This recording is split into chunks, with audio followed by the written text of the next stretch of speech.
बिना किए एक लड़की कितने दिनों तक रह सकती है? बहुत ही कॉमन सवाल है। गूगल पर बहुत ज़्यादा सर्च किया जाता है। बहुत सारे लड़के ये सवाल पूछते हैं और बहुत सारे लोगों की ये शिकायत भी होती है कि मेरी वाइफ को किए हुए बहुत दिन हो गए हैं, फिर भी कुछ पता ही नहीं चलता, वो बोलती ही नहीं है। किए हुए एक औरत कितने दिनों तक रह सकती है? तो ये जो सवाल है, इसी सवाल का आज की इस वीडियो में मैं जवाब दूंगा। और वीडियो में आगे बढ़ने से पहले मेरा फ्रेंड एक बार आपसे फिर से वही रिक्वेस्ट है, चैनल पर पहली बार आए हैं तो चैनल को लाइक और सब्सक्राइब करना ना भूलें। और वीडियो अगर आपको लगती है कि यूज़फुल है, लाभदायक है, तो आप इसको अपने फ्रेंड के साथ में शेयर करना ना भूलें। चलिए शुरू करते हैं।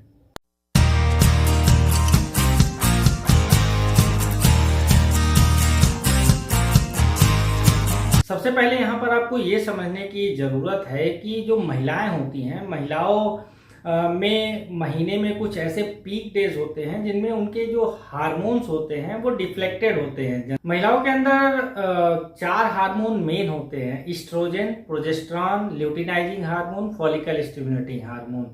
तो ये हार्मोन जनरली जब बैलेंस स्टेज में होते हैं तो महिला जो है खुश होती है और उसका सेक्सुअल डिजायरनेस भी काफ़ी ज़्यादा बढ़ता है, उसको सेक्स की इच्छा होती है।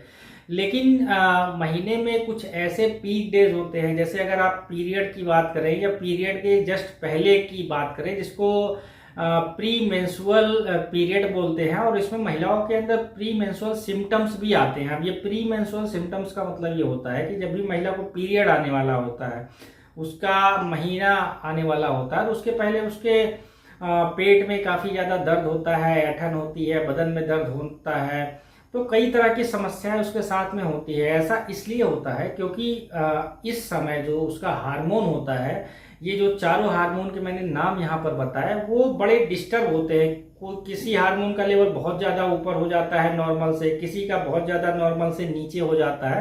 तो ये डिफ्लेक्शन के कारण जो है महिलाओं का उस समय सेक्सुअल डिजायरनेस एकदम ना के बराबर हो जाता है। लेकिन जब एक बार जो पीरियड होता है वो खत्म हो जाता है और जो महिला है उसके जो हार्मोन्स होते हैं वो बैलेंस हो जाते हैं, तो ऑटोमेटिकली महिला के अंदर सेक्सुअल डिजायरनेस की नीड होने लगती है। लेकिन महिलाओं का जो नेचर होता है वो थोड़ा शर्मीला होता है और बहुत सारी महिलाएं जो है वो खुद से आगे बढ़ के जो उनकी बॉडी की डिमांड है वो नहीं बता पाती। तो जब एक बार पीरियड ओवर हो जाए तो पुरुषों को ये चाहिए कि वो महिला को अप्रोच करे। कई बार महिलाएं खुद से अप्रोच नहीं करती, भले ही उनकी बॉडी की डिमांड होती रहती है। अगर फीमेल की लाइफ में कोई मेडिकल इश्यूज चल रहे हैं, कोई सोशल इश्यूज चल रहे हैं, कोई फैमिली को लेके इश्यूज चल रहे हैं, या कोई फाइनेंशियल इश्यूज चल रहे हैं, तो ये सारी जो चीज़ें होती हैं ये भी महिला में सेक्सुअल डिजायरनेस को कम कर देती हैं। क्योंकि एक जो महिला होती है उसके लिए जो सेक्स होता है वो एक मेंटल चीज होती है, और पुरुषों में जो सेक्स वाली चीज होती है वो फिजिकल ज्यादा होती है। तो ये दोनों लोगों में डिफरेंस होता है। एक बार फिर से हम अपने मेन क्वेश्चन की तरफ चलते हैं कि महिलाएं सेक्स किए बिना कितने दिन रह सकती हैं। तो अगर कोई महिला 15 से लेकर 40 साल के बीच में है और अगर वो 2 हफ्ते तक सेक्स नहीं करती है तो उसको कोई फर्क नहीं पड़ता, उसको किसी भी तरह की कोई समस्या नहीं होती। लेकिन अगर ये ड्यूरेशन 3 हफ्ते के ऊपर जा रहा है, 4 हफ्ते के ऊपर जा रहा है, 5 हफ्ते के ऊपर जा रहा है, तो ऐसे में जो महिलाएं होती हैं उनकी बॉडी सेक्स की डिमांड करती है, और ऐसे में अगर उनको सेक्स नहीं मिलता तो फिर वो दूसरे रास्ते अपनाती हैं। और रास्ते कई तरह के हो सकते हैं, आप भी समझदार हैं, आप उस चीज़ को समझ सकते हैं।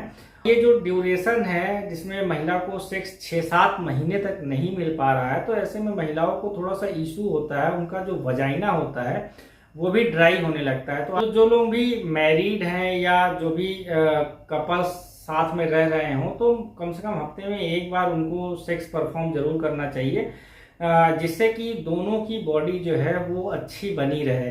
तो फ्रेंड, मेरे ख्याल से आपको भी आपके सवालों का जवाब यहाँ पर मिल गया होगा, और ऐसे ही जानकारी के लिए आप फॉलो करते रहिए मेडिसिन एंड बायोलॉजी।